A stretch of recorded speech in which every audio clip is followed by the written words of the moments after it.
నమస్కారం N99 news కి స్వాగతం. హెడ్లైన్ చూద్దాం. రైతును తొక్కి చంపిన ఏనుగు 24 గంటల వ్యవధిలో 2 మృతి. చిట్టి మీద రాసిస్తే R tax B tax cut చేసి డబ్బులు రిలీజ్. బక్క జడ్సన్ సంచలన ఆరోపణలు. కొత్తగా ఈ బి ట్యాక్స్ ఏంటి? దంచి కొడుతున్న ఎండలు, ఇంట్లో ఉన్న వడదెబ్బ ముప్పు, ఈ జాగ్రత్తలు తీసుకోండి. కొమరం భీం ఆసిఫాబాద్ జిల్లాలో గత కొన్ని రోజులుగా ఏనుగులు బీభత్సం సృష్టిస్తున్నాయి. పంట పొలాలపై దాడులు చేస్తూ రైతులకు తీవ్ర నష్టం చేస్తున్నాయి. పొలానికి వెళ్లిన రైతులపై కూడా దాడులు చేసి చంపేస్తున్నాయి. తాజాగా పెంచికల్పేట మండలం కొండపల్లిలో విషాదం చోటు చేసుకుంది. పొలానికి నీరు పెట్టేందుకు వెళ్లిన ఓ రైతును ఏనుగు తొక్కి చంపేసింది. వివరాల్లోకి వెళ్తే గ్రామానికి చెందిన పోషన్న నీరు పెట్టేందుకు పంట పొలానికి వెళ్లాడు. అయితే అక్కడికి వచ్చిన ఏనుగు అకస్మాత్తుగా పోషన్నపై దాడి చేసింది. అతన్ని కాళ్లతో తొక్కి చంపేసింది. ఈ ఘటనలో పోషన్న అక్కడికక్కడ మృతి చెందాడు. కాళ్ళు చేతులు నడుము మడత పెట్టినట్లుగా తొక్కడంతో స్పాట్లోనే చనిపోయాడు. పోషణను ఏనుగు తొక్కి చంపిన తీరును చూసి గ్రామస్తులు భయాందోళన గురయ్యారు. మృతుడి కుటుంబ సభ్యులు కన్నీరు మున్నీరుగా విలపించారు.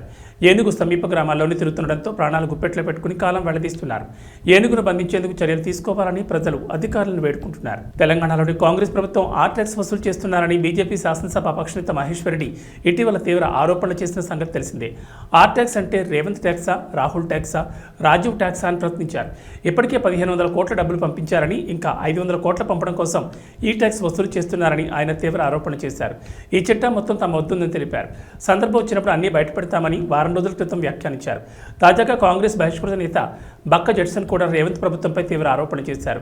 7,000 కోట్ల రైతు బంధు నిధులను పక్కదారి పట్టించారని ఆయన ఆరోపించారు. ఈ నిధులను ఎక్కడికి డైవర్ట్ చేశారో సీఎం రేవంత్ రెడ్డి చెప్పారన్నారు. పారిశ్రామికవేత్త మేఘా కృష్ణారెడ్డి తమ్ముడు చిట్టి మీద రాసిస్తే R tax B tax cut చేసి కాంట్రాక్టర్లకు డబ్బులు రిలీజ్ చేస్తున్నారన్నారు. ఆర్థిక శాఖ మంత్రి బట్టి విక్రమార్కన లేక మేఘా కృష్ణారెడ్డి తమ్ముడా అని ప్రశ్నించారు. తనను కాంగ్రెస్ పార్టీ నుంచి సస్పెండ్ చేయడం కాదని, ప్రజలే రానున్న రోజుల్లో కాంగ్రెస్ పార్టీని సస్పెండ్ చేస్తారని అన్నారు. కాగా కొత్తగా బీటాక్స్ పదం తెరపైకి రావడంతో రాజకీయ వర్గాల్లో చర్చ మొదలైంది. బీటాక్స్ అంటే ఆర్థిక మంత్రి బట్టి విక్రమార్క ట్యాక్సేనా అనే గుసగుసలు వినిపిస్తున్నాయి. తెలంగాణలో ఎండల తీవ్రత పెరిగిన ఉష్ణోగ్రతలు ప్రజలను ఉక్కిరిబిక్కిరి చేస్తున్నాయి. భానుడి ప్రతాపంతో ప్రజలు అల్లాడిపోతున్నారు. విపరీతమైన ఉక్కపోత, వడగాల్పులతో ఇబ్బందులు పడుతున్నారు. ఉదయం 7 దాటిందంటే చాలు బయటకు వెళ్లాలంటే ప్రజలు జంకిపోతున్నారు. మధ్యాహ్న సమయంలో రహదారులన్నీ నిర్మానుష్యంగా మారుతున్నాయి. ఏప్రిల్ మొదటి 2-3 రోజుల్లోనే 43 డిగ్రీలు దాటిన ఉష్ణోగ్రతలు ముందు మరింత పెరిగే అవకాశం ఉందని నిపుణులు హెచ్చరిస్తున్నారు. తెలంగాణలో దాదాపుగా అన్ని జిల్లాల్లోనూ 42 డిగ్రీల కంటే ఎక్కువ ఉష్ణోగ్రతలు నమోదవుతున్నాయి. గద్వాల, ఆదిలాబాద్, నిర్మల్, జగిత్యాల, నల్గొండ, ఖమ్మం, నాగర్ కర్నూలు జిల్లాలో బుధవారం ఉష్ణోగ్రతలు 43 డిగ్రీలు దాటాయి. సాధారణ కంటే ఎక్కువ ఉష్ణోగ్రతలు నమోదు కావడంతో పాటు వడగాల్పుల తీవ్రత కొనసాగనుందని వాతావరణ శాఖ నిపుణులు అంటున్నారు. వడగాల్పుల కారణంగా ఇంట్లో ఉన్న కొన్నిసార్లు వడదెబ్బ ముప్పు తప్పదని వైద్య నిపుణులు హెచ్చరిస్తున్నారు. ఇంట్లో ఉన్నా సరే ముఖ్యంగా వృద్ధులు, చిన్నపిల్లల విషయంలో తగిన జాగ్రత్తలు తీసుకోవాలని సూచించారు. కోడుమూరు నియోజకవర్గంలో కోడుమూరు వైఎస్ఆర్సీపీ పార్టీ అభ్యర్థి ఆదిమూలపు సతీష్ సతీమణి ఆదిమూలపు స్టెల్లా స్టాంటన్ పురం నందు వైఎస్ఆర్సీపీ పార్టీ ప్రచార కార్యక్రమం నిర్వహించారు. ఈ కార్యక్రమంలో కార్పొరేటర్ సాంబశివ, యువ నాయకులు, కార్యకర్తలు, అభిమానులు భారీగా పాల్గొని ఫ్యాన్ గుర్తుకే ఓటేయాలని ప్రజల్ని కోరారు. ఆదిమూలపు సతీష్ అన్న గారి నాయకత్వంలో ఈరోజు స్టాంటాన్పురం గ్రామ పంచాయతీలో గ్రామ పెద్ద మనుషులను అందరినీ కలుపుకొని డాక్టర్ ఆదిమూలపు స్టెల్లా మేడం గారు ఈరోజు మా స్టాంటాన్పురానికి విచ్చేయించినారు. ఈ భాగంలో కార్పొరేటర్ సాంబశివరావు గారు కూడా పాల్గొని వైఎస్ఆర్సీపీ తరఫున ఇంటింటికి ప్రచారం పోయి అందరూ ఫ్యాన్ గుర్తుకు ఓటేయాలని కోరుతూ అందరి మన్ననలు పొందినారు. ఈ స్టాంటాన్పురంలో విచ్చేసిన మహిళలకు, పెద్ద మనుషులకు అందరికీ నా హృదయపూర్వక ధన్యవాదాలు. మీ పేరు? నా పేరు కిరణ్, స్టాంటాన్పురం మాజీ వార్డు మెంబర్. మన వైఎస్ఆర్సీపీ తరపు నుంచి కొడుమూరు నియోజకవర్గం నుంచి డాక్టర్ సతీష్ ఆదిమూలపు కంటెస్ట్ చేస్తున్నారండి మీ ఎమ్మెల్యే అభ్యర్థిగా. ఆయన భార్యని నేను. ఈ జగనన్న పథకాలన్నీ జనాలకు ప్రతి ఒక్కళ్ళు లబ్ధి పొంది ఉన్నారు. వాటి గురించి గుర్తు చేస్తూ వాళ్ళని మళ్ళీ మన జగనన్నని సీఎం కావాలి అని చెప్పి ప్రతి ఒక్కరిని మేము ఉత్తేజపరుస్తూ క్యాంపెయినింగ్ చేస్తున్నామండి. ఖచ్చితంగా మళ్ళా ఎందుకంటే హ్యూమన్కి ప్రతి స్టేజ్లో ఏమేమి అవసరం ఉన్నాయో నవరత్నాల పథకం ద్వారా, మేనిఫెస్టో ద్వారా ఆయన ప్రతి ఒక్కళ్ళకి అవసరమైనటువన్నీ పెట్టారండి. రైతు భరోసా అని, అమ్మ ఒడి అని, విద్యా దీవెన అని, తర్వాత చేనేతలకు చేయూత, అక్క చెల్లెళ్లకు చేయూత అని చాలా పథకాలు పెట్టారు. ఇంతకుముందు ఏ సీఎం కూడా ఇలాగా చేయలేదండి. ఈయన వాళ్ళ నాన్నలాగా మాట తప్పని మనిషి, మడిమ తిప్పని మనిషిలాగా మళ్ళీ ఇంకొకసారి నిరూపించుకున్నారు. ఆయన పథకాలన్నీ కొనసాగేటట్టు ఆయన మాట ఇచ్చినట్లు ప్రతి ఒక్కరి ఇంట్లో లబ్ధి పొంది ఉన్నారండి. ఇలాంటి సీఎం ఉంటే చిన్నప్పటి నుంచి మనం చదువుకున్నది ఏంటంటే ఇండియా డెవలపింగ్ కంట్రీ అంటూనే వస్తున్నారు. ఇప్పటి వరకు అలాగనే ఉంది. సో మన ఇండియా డెవలప్ అవ్వాలి అంటే ఇట్లాంటి నాయకుడు ఉత్తేజంగా మనకు అందరి నీడ్స్ కనుక్కొని చేస్తే ఖచ్చితంగా మన ప్రతి రాష్ట్రానికి ఇట్లాంటి ముఖ్యమంత్రి ఎంతో అవసరం ఉంది. సో మన ఇండియా డెవలప్ అవ్వాలంటే ఇట్లాంటి ముఖ్యమంత్రి మనకు అన్ని రాష్ట్రాలకి ఉండాలి అని నేను విన్నవించుకుంటున్నాను. జై జగన్. పింఛన్లపై ఆధారపడి బతుకుతున్న అవ్వాతాతలపై కనికరం లేకుండా ఎన్నికల కమిషనర్కు తెలుగుదేశం పార్టీ వారి వ్యక్తి అయిన నిమ్మగడ్డతో ఫిర్యాదు చేయించారు. పెన్షన్లు ఇవ్వకుండా చేసింది వారే. జగన్ ప్రభుత్వంలో ప్రస్తుతం పెన్షన్లు ఎందుకు ఇవ్వడం లేదని అడిగింది వారే. ఇది కుట్ర రాజకీయం కాదా? పింఛన్ల కోసం ఎదురుచూస్తున్న వారి ఉసురు చంద్రబాబు తగాలకు మాందన్నారు. కేవలం ఎన్నికల్లో లబ్ధి పొందేందుకే చంద్రబాబు కుట్రలు చేస్తున్నారన్నారు. రాష్ట్ర వ్యాప్తంగా వృద్ధులు పింఛన్లు అందక తలడిల్లిపోతున్నారు. ఆ పాపం చంద్రబాబుకు తగలక మానదు. ఎన్నికల్లో చంద్రబాబు చేసిన తప్పులు శాపంగా తగలక మానదన్నారు. కూటమి 3 పార్టీల కుతంత్రాలను తిప్పుకొట్టే విధంగా జగనన్న వృద్ధుల పింఛన్ల కోసం పోరాడారు. దాని ఫలితం ఈ రోజు నుంచి 6వ తేదీ వరకు పింఛన్ల పంపిణీ పూర్తి చేసేలా ఈసీ అనుమతించింది. వాలంటీర్లను ఆపగలరేమో కానీ వారి చేతుల మీదుగా ఇప్పటి వరకు జరిగే మంచిని ఆపలేరు. వాలంటీర్ వ్యవస్థను చూస్తేనే చంద్రబాబుకు వణుకు పుడుతుంది. ఇచ్చిన హామీలు అమలు చేశాం కనుక మీ ఇంట్లో జగనన్న వలన ఏదైనా మేలు జరుగుతేనే, ఏదైనా పథకం పొందితేనే జగనన్న పాలనలో మీరు ఆనందంగా ఉన్నారంటేనే వైసీపీకి ఓటు వేయించి చెప్పిన జగనన్న మాటలు అక్షర సత్యం చెప్తున్నారు.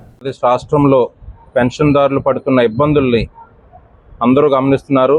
చంద్రబాబు నాయుడు గారు కానీ ప్రతిపక్ష పార్టీలు కుట్ర చేసి ప్రజలకి జరుగుతున్న సంక్షేమాన్ని వాళ్ళు చూసి భరించలేక విషం కుమ్ముతూ వాళ్ళు పెన్షన్లు 1వ తారీఖున ఇంటికి వచ్చేది ప్రతీ నెల 2019 నుంచి కూడా మొన్నటి వరకు కూడా ప్రతీ నెల ఈ పెన్షన్లు అనేవి ఈ వాలంటరీ వ్యవస్థ ద్వారా 1వ తారీఖున తెల్లవారుజామున 5 గంటలకి ఇంటికి వచ్చి ఇచ్చేదాన్ని వాళ్ళకి అనుకూలంగా ఉన్న వ్యక్తుల ద్వారా ఎలక్షన్ కమిషన్కి పిటిషన్ వేసి దాన్ని ఆపేయడం జరిగింది. దీనివల్ల ముఖ్యంగా అవ్వాతాతలు చాలా ఇబ్బందులు పడుతున్నారు. ఈ ఎక్కువ ఎండల్లో వాళ్ళందరినీ సచివాలయాలకు వెళ్ళి పెన్షన్ తీసుకోవాలని వాళ్ళు కంప్లైంట్ చేసి ఈ విధంగా ఏర్పాటు చేయడం వల్ల ప్రజలందరూ కూడా ఎంతో ఇబ్బంది పడుతున్నారు. ఎండల్లో వెళ్ళి కొంతమంది ప్రాణాలు కూడా కోల్పోతున్నారు. దీనికి చంద్రబాబు నాయుడు గారు ప్రతిపక్ష పార్టీలు బాధ్యత వహించి అంటే 2014 నుంచి 2019 వరకు పెన్షన్లు తీసుకోవాలంటే కాళ్ళు అరిగేలాగా ఈ అవ్వాతాతలు కానీ నాయకుల చుట్టూ అధికారుల చుట్టూ తిరిగేదాన్ని జగన్మోహన్ రెడ్డి గారు ముఖ్యమంత్రి అయిన తర్వాత మార్చి వాళ్ళందరికీ ఇంటికి వచ్చే విధంగా ఈ వాలంటరీ వ్యవస్థను ఏర్పాటు చేసి ప్రతి కుటుంబానికి సేవ చేయాలనేటువంటి ఒక మంచి ఆలోచనతో పరిపాలన సాగించారు. దీనికి ప్రతిపక్ష పార్టీలన్నీ జరుగుతున్న సంక్షేమాన్ని అడ్డుకోవాలని, ప్రజలకి జరుగుతున్న మంచిని అడ్డుకోవాలని వాళ్ళు ఏ విధంగా 2014 నుంచి 2019 వరకు పరిపాలన సాగించారో కుట్రలతో అదే పరిపాలన రాక్షస పాలన అందించాలనేటువంటి దీంతో ఈ మంచి కార్యక్రమాన్ని వాళ్ళపైన కుట్రలు పన్ని ఈ ఫేక్ ఫోటోలు కానీ వీడియోలు కానీ తీసి కంప్లైంట్లు అయితే చేయడం జరిగింది. లాస్ట్ 1 వీక్ నుంచి మా వాలంటీర్లు అందరూ స్వచ్ఛందంగా వాళ్ళంతటి వాళ్ళు మనస్తాపానికి చంద్రబాబు నాయుడు గారు చేస్తున్న ప్రతిపక్ష పార్టీలు చేస్తున్న ఆరోపణలకి మనస్తాపం చెంది జగన్మోహన్ రెడ్డి గారికి మద్దతుగా ప్రజలకు వాళ్ళు చేస్తున్న సేవలు కంటిన్యూ చేయాలనేటువంటి ఒక మంచి ఉద్దేశంతో స్వచ్ఛందంగా ఎంతోమంది వాలంటీర్లు కసంకోట మండలంలోని సుమారు 250 మంది వాలంటీర్లు ఈరోజు రాజీనామా చేయడం జరిగింది వాలంటరీ ఎంప్లాయ్మెంట్కి. అలాగే అనకాపల్లి మండలంలో కూడా పట్టణంలో కూడా ఎంతోమంది వాలంటీర్లు రిజైన్ చేసి ఈ ప్రజలకు చేస్తున్న సర్వీస్ని వాళ్ళు కంటిన్యూ చేయాలని వాళ్ళు తీసుకున్న నిర్ణయానికి ముఖ్యంగా వాలంటీర్లందరికీ కూడా కృతజ్ఞతలు తెలుపుకుంటూ రానున్న రోజుల్లో మా నాయకులందరమీ తప్పకుండా ప్రజలకు కానీ ఈ వాలంటీర్లు కానీ అందరికీ అండగా ఉంటామని చెప్తూ జగన్మోహన్ రెడ్డి గారిని మళ్ళీ ముఖ్యమంత్రిగా చేసుకోవడానికి మేమందరమీ సిద్ధంగా ఉన్నామని తెలియజేస్తూ సెలవు తీసుకుంటున్నాను. అవనిగడ్డలోని నియోజకవర్గ కాంగ్రెస్ పార్టీ కార్యాలయంలో శ్రీరామూర్తి మీడియా సమావేశంలో మాట్లాడారు. తన మీద నమ్మకంతో అవనిగడ్డ నియోజకవర్గ కాంగ్రెస్ పార్టీ అభ్యర్థిగా ప్రకటించినందుకు రాష్ట్ర పార్టీ అధ్యక్షురాలు వైఎస్ షర్మిలారెడ్డికి కృతజ్ఞతలు తెలిపారు. తన అభ్యర్థిత్వానికి సహకరించిన గిడుగు రుద్రరాజు, ధనేకుల మురళి, జిల్లా పార్టీ అధ్యక్షులు వింత సంజీవ్ రెడ్డిలకు ధన్యవాదాలు తెలిపారు. తెలుగుదేశం పార్టీ, వైఎస్ఆర్ కాంగ్రెస్ పార్టీలకు అవనిగడ్డ నియోజకవర్గ ప్రజలు అవకాశం ఇచ్చారని తనకు ఒక్క అవకాశం ఇవ్వాలని కోరారు. అవనిగడ్డ నియోజకవర్గంలో ఏ మండలంలో చూసిన రోడ్లు లేక అభివృద్ధి కుంటుపడిందని విమర్శించారు. దివంగత ముఖ్యమంత్రి వైఎస్ రాజశేఖర రెడ్డి కాలం నాటి పాలన షర్మిలతో సాధ్యపడుతుందన్నారు. చంద్రబాబు నాయుడు వైఎస్ జగన్మోహన్ రెడ్డి పాలనలో రాష్ట్రంలో ఎటువంటి అభివృద్ధి జరగలేదన్నారు. మేనిఫెస్టోలో కాంగ్రెస్ పార్టీ ఇచ్చిన 9 హామీలను వివరించారు. ప్రత్యేక హోదాతో పాటు ప్రతి ఇంట్లో అర్హులైన వారందరికీ పింఛన్లు ఇస్తామన్నారు. తనకు ఒక్క అవకాశం ఇస్తే తాను ఏంటో నిరూపించుకుంటానని నియోజకవర్గ ప్రజలకు శ్రీరామూర్తి విజ్ఞప్తి చేశారు. ముందుగా printing media and electronic media మిత్రులందరికీ నా నమస్కారం.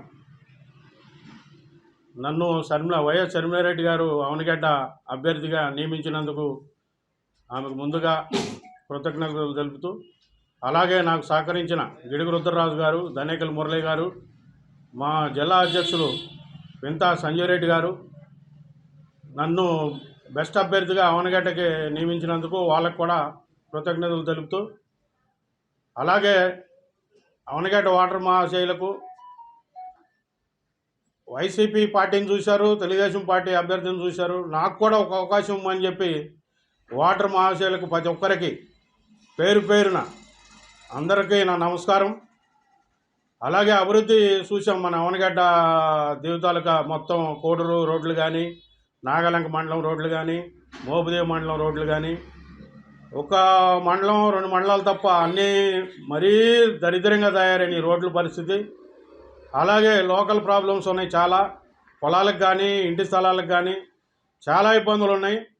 మాకు ఒక అవకాశం ఇస్తే కాంగ్రెస్ పార్టీని పూర్వం ఇదివరకే మండలకృష్ణరావు ఆధ్వర్యంలో కానీ, మన వైఎస్ రాజశేఖర రెడ్డి గారు ముఖ్యమంత్రి వైఎస్ రాజశేఖర రెడ్డి గారు ఉన్నప్పుడు కానీ ఎన్నో అభివృద్ధి కార్యక్రమాలు చూసాం. ఇప్పుడు అభివృద్ధి నోచుకోవడానికి ఒక కార్యక్రమం కూడా 2 పార్టీలు, తెలుగుదేశం చంద్రబాబు నాయుడు కానీ, అలాగే జగన్మోహన్ రెడ్డి గారు కానీ ఇది డెవలప్మెంట్స్ ఏమి లేవు. మనం పూర్వం ఎట్లయితే చూస్తామో కాంగ్రెస్ పార్టీకి ఒక్కసారి అవకాశం ఇస్తే పూర్వవైభవం తీసుకొస్తానని చెప్పి అందరినీ కలుపుకుంటూ ముందుకెళ్తానని చెప్పి మా కార్యకర్తలని, వాటర్ మహాశయులని అందరినీ, మా అవనిగడ్డ వాటర్ మహాశయులందరినీ కలుపుకొని ముందుకెళ్తానని, అలాగే మా ఈ 9 పథకాలు ఉన్నాయి. ఏ పార్టీ ముందుకు పెట్టని పథకాలు ఇవి మేనిఫెస్టోలో పెడతాం. మాకు సెంట్రల్ గవర్నమెంట్ రూలింగ్ రాగానే ఫస్ట్ అభయస్థం కింద 5,000 రూపాయలు ప్రతి పేద ఇంటికి 5,000 రూపాయలు నెలకు వారి ఖాతాల్లో పడతాయి. అలాగే ఇంతకుముందు పార్టీలు ఒక్కొక్కరికే ఇచ్చే ఇంటికి పెన్షన్ వగైరాలు. ఇప్పుడు మా Congress party central government ruling రాగానే, అలాగే స్టేట్ గవర్నమెంట్ రూలింగ్ రాగానే ఫస్ట్గా ప్రత్యేక హోదాతో పాటుగా ఈ 5,000 ప్లస్ ఈ ఇంటికి ఇద్దరికి ఆడ మగాకి పెన్షన్, వృద్ధాప్య పెన్షను ఇద్దరికి పడతాయని చెప్పి మా అధ్యక్షురాలు అనౌన్స్ చేశారు. ఫస్ట్గా ప్రత్యేక హోదా మీద రాహుల్ గాంధీ గారు సంతకం పెడతారు. అలాగే ఈ 22A చేర్చిన ఇళ్ల స్థలాలకు కానీ, పొలాలకు కానీ మేము హామీ ఇస్తున్నాం. ఏ ఇబ్బందులు లేకుండా కాంగ్రెస్ పార్టీని ఇంతకుముందు కూడా చాలాసార్లు చూశారు. అలాగే అదే పరిస్థితుల్లో చూస్తారు ఇప్పుడు రాబోయే పరిస్థితుల్లో కూడా. బుద్ధప్రసాద్ గారిని చూశారు, రమేష్ గారిని చూశారు. మాకు ఒక అవకాశం, అందే శ్రీరామూర్తికి ఒక్కసారి అవకాశం ఇస్తే అర్థంలో చేస్తానని చెప్పి నియోజకవర్గంలో వాగ్దానం చేస్తున్నా. పత్రికాపూర్వకంగా ప్రజల సమక్షంలో ప్రమాణం చేస్తున్నా. ఒక్క అవకాశం ఇవ్వండి. వేకనూరు ముద్దుబిడ్డ అందే శ్రీరామూర్తిని అందరూ నియోజకవర్గం అందరూ ఆశీర్వదించాలని కోరుకుంటూ, అలాగే ఒక్క అవకాశం ఇవ్వండి. తనను ఓడించిన ప్రజలపై తెలుగుదేశం పార్టీ జాతీయ అధ్యక్షులు నారా చంద్రబాబు నాయుడు కక్ష సాధింపు చర్యలు చేస్తున్నారని పలువురు వైఎస్ఆర్ కాంగ్రెస్ పార్టీ నాయకులు పేర్కొన్నారు. నిమ్మగడ్డ రమేష్ సహకారంతో చంద్రబాబు నాయుడు గ్రామ వాలంటీర్లను పెన్షన్ ఇవ్వకుండా ఎలక్షన్ కమిషన్కు ఫిర్యాదు చేసి ఇంటింటికి వెళ్లి పింఛన్ ఇవ్వకుండా చేసిన ఘటనపై పలువురు వైఎస్ఆర్ కాంగ్రెస్ పార్టీ నాయకులు స్పందించారు. చల్లపల్లి జడ్పీటీ సభ్యురాలు రాజులపాటి కళ్యాణి, వైఎస్ఆర్ కాంగ్రెస్ పార్టీ రాష్ట్ర ఎస్ఎస్ఎల్ ప్రధాన కార్యదర్శి నురుకుర్తి రమేష్, పెదప్రోలు పిఎస్సిఎస్ చైర్మన్ ఆది రాంబాబు, మార్కెట్ కమిటీ మాజీ వైస్ చైర్మన్ లింగం జగదీష్ కుమార్లు మాట్లాడారు. పింఛన్ పంపిణీ విషయంలో లబ్ధిదారుల పట్ల చంద్రబాబు కుట్రలు చేస్తున్నారని విమర్శించారు. అవ్వాతాతలు, వికలాంగులకు ప్రతి నెల 1వ తేదీన తెల్లవారుజామునే ఇంటికి వెళ్లి పింఛన్ పంపిణీ చేయడానికి ఏర్పాటు చేసిన గ్రామ వాలంటీర్లపై పొత్తు పార్టీలు విషయం కక్కుతున్నాయన్నారు. ఓటమి భయంతో చంద్రబాబు నాయుడు మతిభ్రమించి వ్యవహరిస్తున్నారని దుయ్యబట్టారు. తెలుగుదేశం పార్టీ చేసే ఫిర్యాదులను ఎలక్షన్ కమిషన్ పూర్తి స్థాయిలో విచారించి నిర్ణయాలు తీసుకోవాలన్నారు. జగన్మోహన్ రెడ్డి గారు సీఎం అయిన తర్వాత వాలంటరీ వ్యవస్థను పటిష్టంగా నిర్మించి ఈ 55 నెలల కాలంలో ప్రతి గడప దగ్గరకు ఉదయం 5:30, 6 వాళ్ళకి ఆ పింఛన్ అందేటట్టుగా చేయడం జరిగింది. అవ్వాతాతలు, వితంతువులు, దివ్యాంగులు వాళ్ళు ఎంతో సంతోషంగా తీసుకున్న విధానాన్ని నీ యొక్క తాబేదారైనటువంటి Nimmagadda Ramesh centre for democracy అనే ఒక నీ బ్యాచ్ సొసైటీ ద్వారా ఎలక్షన్ కమిషన్కి ఒక అర్జీ పెట్టడం, దాని ద్వారా ఎలక్షన్ కమిషన్ స్పందించి సామాజిక పెన్షన్ని పేద ప్రజలకు అందకుండా మన రాష్ట్రంలో చేయటం చాలా దారుణమైన విషయం. దీన్ని చాలా గర్హిస్తున్నాం. ఎందుకంటే పేదవాడు బతకటం చంద్రబాబు నాయుడికి ఇష్టం లేదు. నిన్న కాక మనం చూసాం, అనంతపురం జిల్లాలో సింగనమల నియోజకవర్గంలో ఒక సామాన్య టిప్పర్ డ్రైవర్ పీజీ చదువుకున్న వ్యక్తికి, వీరాంజనేయులకి 4 సంవత్సరాల అవుతున్న ఈ రోజు వరకు కూడా ఆయన ఇస్తున్నటువంటి సంక్షేమ పథకాలు ప్రజల వద్దకే పాలన అని చెప్పి ప్రజలకు అందిస్తున్నటువంటి పాలనలో ముఖ్యంగా వాలంటరీ వ్యవస్థని, సచివాలయం వ్యవస్థని తీసుకువచ్చి ఆయన ప్రజలకి అనేక సంక్షేమ పథకాలు ఇళ్ల వద్దకే అందిస్తున్నారు. ఈ రోజున గౌరవ ముఖ్యమంత్రి వైఎస్ జగన్మోహన్ రెడ్డి గారి మీద కుట్రతో మరి ప్రతిపక్ష నాయకులైనటువంటి చంద్రబాబు నాయుడు గారు, ఇతర పక్షాల కూటములన్నీ కలిసి ఆయన ప్రవేశపెట్టిన అక్షంత పెన్షన్ పథకం మరి అవ్వాతాతలకి, దివ్యాంగులకి, మరి మిగతా వృత్తుల వారందరికీ కూడా మరి ఎంతో పండగ వాతావరణం 1వ తారీఖు వచ్చిందంటే గ్రామాల్లో, ఈ రోజున ఆ పండగ వాతావరణం ఎక్కడా లేకుండా మరి తవ్వాతాతలని చాలా మరి ఇబ్బందులకు గురి చేస్తున్నారు. ఈ రోజున గౌరవ ముఖ్యమంత్రి గారి మీద కుట్రపూరితమైన వ్యవహారంతోనే మరి ప్రతిపక్షాలన్నీ కలిపి వారిస్తున్నటువంటి పెన్షన్కి మరి వాలంటరీ వ్యవస్థని దూరం చేసి వాలంటరీలు ఎవరో కూడా ఇందులో రాకూడదు అని చెప్పి పెట్టి వారిస్తున్నటువంటి పథకాలని ఆపాలని చెప్పి చూసి అవ్వాతాతల్ని ఇబ్బందులకు గురి చేస్తున్నారు. మరి చంద్రబాబు నాయుడు గారికి తొత్తిగా వ్యవహరిస్తున్న టైంలో నారా చంద్రబాబు నాయుడు అనే ఒక దుర్మార్గుడు వాళ్ళ ఉనికే ఇబ్బంది పెట్టే పరిస్థితికి వచ్చింది. ఎందువల్లంటే రాష్ట్ర ముఖ్యమంత్రి వర్యులు జగన్మోహన్ రెడ్డి గారు మనకి వాలంటరీ వ్యవస్థను తీసుకొచ్చి 50 ఏళ్లకే ఒక వాలంటరీని పెట్టి ప్రజలకి, పేద ప్రజలకు కానీ, వృద్ధులకు కానీ, వికలాంగులకు కానీ అందరికి కూడా సేవ చేయడానికి మన జగన్మోహన్ రెడ్డి గారు వాలంటరీ వ్యవస్థను పెట్టడం జరిగింది. దాని మీదట ఫస్ట్ నుండి కూడా చంద్రబాబు నాయుడు కానివ్వండి, అలాగే మా లోకేష్ కానివ్వండి, జనసేన అధ్యక్షుడు పవన్ కళ్యాణ్ కానివ్వండి, వాలంటరీ మీద పడిపోతున్నారు. ఎందువల్లంటే వాలంటరీలు తీసేయాలి అని ఒకళ్ళు ఏమంటారు, వాలంటరీలని అమ్మేస్తున్నారు, ఎన్నో ఇబ్బందులు పడిపోతున్నారు, వాలంటరీలు చాలా ఇబ్బందులు పడుతున్నారని చెప్పి ఒక ఆయన ఇవన్నీ చెప్పటం ఎప్పటి నుంచో జరుగుతుంది. ఈ రోజున రేపు మే 13వ తారీఖున జరిగే ఎన్నికల సంగ్రామంలో మనకి వైఎస్ఆర్సీపీ గెలిచిపోతుంది, బ్రహ్మాండమైన మెజారిటీ. వైఎస్ జగన్మోహన్ రెడ్డి గారు వాలంటరీ వ్యవస్థను నిర్మించి ప్రజలకి ఇంటింటికి 50 ఏళ్ళకి అన్ని సౌకర్యాలు కల్పించి సాఫీగా సాగే టైంలో నారా చంద్రబాబు నాయుడు అనే ఒక దుర్మార్గుడు ప్రజలను ఇబ్బందులు పెట్టాలనే కోరికతో రాష్ట్ర ఎన్నికల సంఘం కమిషనర్కి వాలంటీర్లని అర్జెంటుగా తీసేయండి, వాళ్ళ విధుల నుంచి తప్పించండి, వాళ్ళ ఫోన్లు లాక్కోండి అని ఫిర్యాదుల మీద ఫిర్యాదులు చేసి ఎవరు కూడా వాలంటీర్ ఇంటికి వెళ్ళి పెన్షన్ ఇవ్వటానికి వీలు లేదు అనే దురుద్దేశంతో ప్రజలను నానా బాధ పెట్టాలని, ఈ వాలంటీర్ వ్యవస్థను రద్దు చేయాలనే సంకల్పంతో ఆయన దత్తపుత్రుడు కలిసి ఈసీకి ఫిర్యాదు చేశారు. దానివలన ఇవాళ 1వ తారీఖుని ఇప్పుడే చూశాను సోషల్ మీడియాలో, ఒక 70,000 వృద్ధుడు ఇంటి నుంచి కిలోమీటర్ దూరం మంచి ఎండలో సచివాలయం నడిచెళ్తూ హార్ట్ అటాక్ వచ్చి చనిపోయాడు.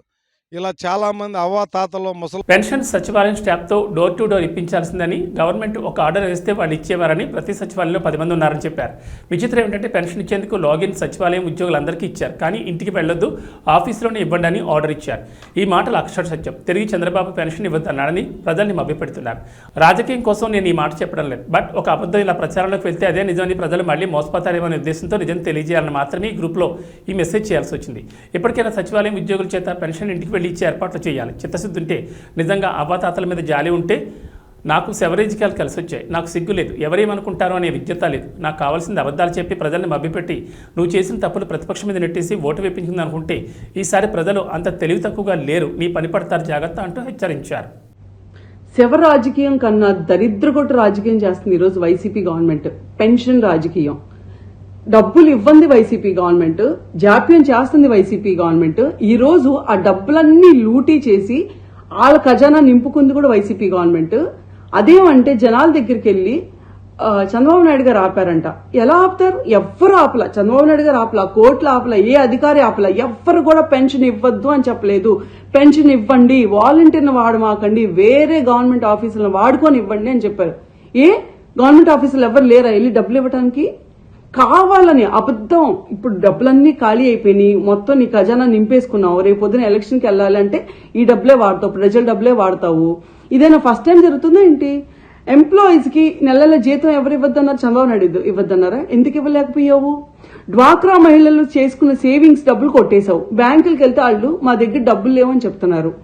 ఆఖరికి కష్టాజీతంతో పొలం కొనుక్కుంటే ఆ పాస్బుక్ల మీద కూడా నీ పేరు వేసుకుని సిగ్గులాక్కడ ఒరిజినల్స్ నీ దగ్గర పెట్టుకొని ఈ రోజు వాళ్ళెవ్వరు బ్యాంక్ వెళ్ళి కనీసం లోన్ కూడా తెచ్చుకోలేని పరిస్థితికి తీసుకొచ్చావు జనాల్ని. ఇన్ని అబద్దాలు, ఇన్ని నాటకాలు ఆడతావు. గ్రామ పంచాయతీలకు వచ్చే డబ్బులు కూడా, ఆ ఫండ్స్ కూడా నువ్వు తరలించుకొని ఈ రోజు కనీసం గ్రామాల్లో ఒక్క చిన్న పని కూడా చేయడానికి లేకుండా చేశారని చెప్పి నీ సొంత సర్పంచ్లే చెప్పుకుంటున్నారు. అంత నికృష్టపు గవర్నమెంట్ ఇది. అంత నికృష్టపు లీడర్ని పెట్టుకొని చంద్రబాబు నాయుడు గారిని అంటావా? 250 రూపాయలు ఉన్న పెన్షన్ ని అమ్మాంతో 2000 చేసిన ఘనత చంద్రబాబు నాయుడు గారిది. నీలాగా ముక్కి మూలిగి విడతల వారిగా చేస్తా, రేపిస్తా, ఎల్లుండిస్తా, ఎలక్షన్స్ ముందిస్తా అని చెప్పలేదు. ఆయన ప్రమాణ స్వీకారం చేసిన మరుసటి నెల నుంచే 2000 రూపాయలు ప్రతి అవ్వకి ప్రతి తాతకి చేతిలోకి వచ్చింది. అదొక్కటే కాదు, పెన్షన్దారులు పెంచాం కూడా, ఇంకా ఉన్నదానికన్నా కూడా ఇంకా లక్షల కొద్ది పెన్షన్దారులు పెంచాం కూడా. అడిగిన ప్రతి ఒక్కరికి కార్డు ఇచ్చాం, పెన్షన్ ఇచ్చాం. నీలాగా ఇంట్లో కరెంటు 300 రూపాయలు కరెంటు బిల్లు వచ్చిందని కట్ చేయటం, ఇంటి ముందు కారు ఉందని కట్ చేయటం, ఇలాంటి దరిద్రగొట్ట పనులు ఎప్పుడు బాబుగారు చేయలేదు. మళ్లీ చెప్తున్నాను, బాబు గారు ఈ రోజు నువ్వు ఇవ్వకపోయినా సరే మేము ఈ 2 నెలలు, నాకు తెలిసి నువ్వు ఇబ్బంది పెడతావు పబ్లిక్ ని, ఇదంతా కూడా మా మీద నెడతావు. అయినా సరే నువ్వు ఎవరి మీదకే నెట్టుకోగానే మేమైతే 100% వాళ్ళ చేతికి వాళ్ళ పెన్షన్ వచ్చే వరకు ఫైట్ చేస్తాం. ఈ 2 నెలలు ఆగితే ప్రతి పబ్లిక్ కి తెలుసు బాబు గారు వస్తుంది, స్వర్ణయుగం వచ్చింది, మళ్ళీ టీడీపీ వచ్చింది. ప్రతి ఒక్కరికి పూల్లో పెట్టి ప్రతి నెల 4000 రూపాయలు నీలాగా విడతల వారిగా కాదు, అమ్మాంతంగా ఇన్స్టెంట్ గా ఇస్తాం. రేపొద్దున ప్రమాణ స్వీకారం అయిన మరుసటి రోజు నుంచి ప్రతి ఒక్క వృద్ధుడికి గాని, అవ్వకు గాని, తాతకు గాని వాళ్ళ చేతికి 4000 రూపాయలు పెన్షన్ వచ్చింది. బీసీలు అయితే 50 ఏళ్ల నుంచే పెన్షన్ వచ్చింది. గుర్తుంచుకోండి పబ్లిక్ కూడా. ఈ వైసీపీ చేసే అబద్దాలకి మోసాలకి మాత్రం ప్లీజ్ పడమాకండి. వాళ్ళు మనుషులు కాదు, రాక్షసులు. దొంగ చేతికి తాళాలు ఇచ్చినట్టు అనవసరంగా మన రాష్ట్ర ఖజానా తీసుకెళ్లి ఆయన చేతిలో పెట్టి ఈ రోజు ఆ ఖజానా మొత్తం లూటీ చేశాడు. రేపు బాబు గారు వచ్చాక తల తాకట్టు పెట్టైనా సరే మీ పెన్షన్లు గాని, మీ డబ్బులు గాని, మీకు ఏది ఉన్నా సరే ప్రతిదీ అందిద్ది, గుర్తుంచుకోండి. Thank you. జగన్ మరియు వాలంటీర్లపై అక్కసు తీర్చుకున్నారు. వృద్ధులు, ప్రత్యేక ప్రతిభావంతులపై తీర్చుకున్న చంద్రబాబు పాలనలో చెప్పులు అరిగేలా ప్రభుత్వ కార్యాలయం చుట్టూ తిరిగే రోజుల్ని మళ్లీ వైఎస్ఆర్ పెన్షన్ కానుక లబ్ధాలను గుర్తు చేశారు. చంద్రబాబు నాయుడుకు అందరూ బుద్ధి చెప్పాలని చెల్లజగిరెడ్డి అన్నారు. రావులపాలెం మండలం విదిరేశ్వరం గ్రామంలో పెన్షన్ కోసం పడిగాపులు కాస్తున్న వారికి వచ్చేది జగనన్న ప్రభుత్వమని, వాలంటీర్లు ఇంటికి సంక్షేమ పథకాలు అందించే రోజులు వస్తాయని వారికి ధైర్యం చెప్పారు. కొత్తపేట నియోజకవర్గంలో సుమారు 44,000 మందికి ప్రతి నెల 14 కోట్ల రూపాయలు తీసుకొచ్చి పెన్షన్ ఇచ్చే కార్యక్రమం జగన్మోహన్ గారు చేస్తున్నారు. సరే, ఎన్నికలు వచ్చాయి. ఎన్నికలు వచ్చినంత మాత్రాన ముఖ్యంగా పెద్దలకి, ఎవరైతే వృద్ధులు ఉన్నారో ఆ యొక్క వృద్ధులకు కానీ లేదా వితంతులకు కానీ అంగవైకల్యం కలిగినటువంటి వాళ్ళు కానీ బాధ పెట్టుకొని ఎవరు చెప్పరు.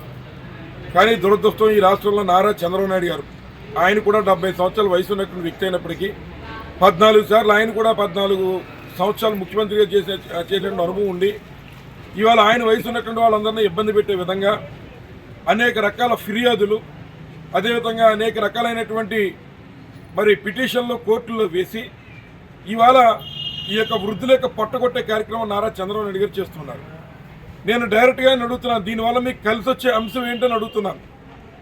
ఏదైతే మీ ప్రభుత్వం వస్తే ఈ రకంగా ఉన్నటువంటి సామాన్యుల్ని, అభాగ్యుల్ని, వృద్ధుల్ని, వితంతుల్ని, దివ్యాంగుల్ని కూడా ఇబ్బంది పెడతామని చెప్పకనే చెప్తున్నారు. మీ ప్రభుత్వం వస్తే ఏం చేస్తామో చేసి చూపిస్తూ ఉన్నారు. ఎందుకు మీకు వీరి మీద కక్షను అడుగుతున్నారు? ఏం చేశారు వీళ్ళు? ఎందుకు ఇట్లాంటి వయసు మీరినటువంటి వారు సుమారు 4 గంటల వారికి వాలంటీర్ వ్యవస్థ ద్వారా పట్టుకెళ్ళి వారి ఇంటింటికి పెన్షన్ ఇచ్చే కార్యక్రమం చేస్తుంటే మీకు వచ్చే నొప్పి ఏంటని అడుగుతున్నాం ఈ సందర్భంగా. మీకేమైనా కక్ష ఉంటే మా మీద, జగన్మోహన్ గారి మీద కక్ష ఉంటే ఇవాళ మీటింగ్ పెట్టారు మమ్మల్ని తిట్టండి. అంతేగాని ఏదైతే సంక్షేమ కార్యక్రమాలు తీసుకున్నటువంటి వారందరినీ కూడా ఈ రకంగా ఇబ్బందులకు గురి చేయడం, వారిని పంచాయతీలకి కాళ్ళు ఎరిగేలా తిప్పడం. నిన్ననే కాకినాడలో వెంకట్రావు అనేటువంటి ఒక వ్యక్తి పాపం పెన్షన్ రాదేమో అని ఆతృతగా 2-3 సార్లు సచివాలయాన్ని తిరిగి మరి వెంకట్రావు అనే వ్యక్తి మరణించాడు. మరి ఇట్లాంటి కార్యక్రమాలు ఏ రకంగా మీరు చేస్తున్నారని చెప్పి నారా చంద్రబాబు గారిని డైరెక్ట్గా క్వశ్చన్ చేస్తున్నాం. ఇవాళ మీరు హెలికాప్టర్లో వచ్చి వెళ్ళిపోతున్నారు, రావులపాలెం మీటింగ్ ఉందని చెప్పి.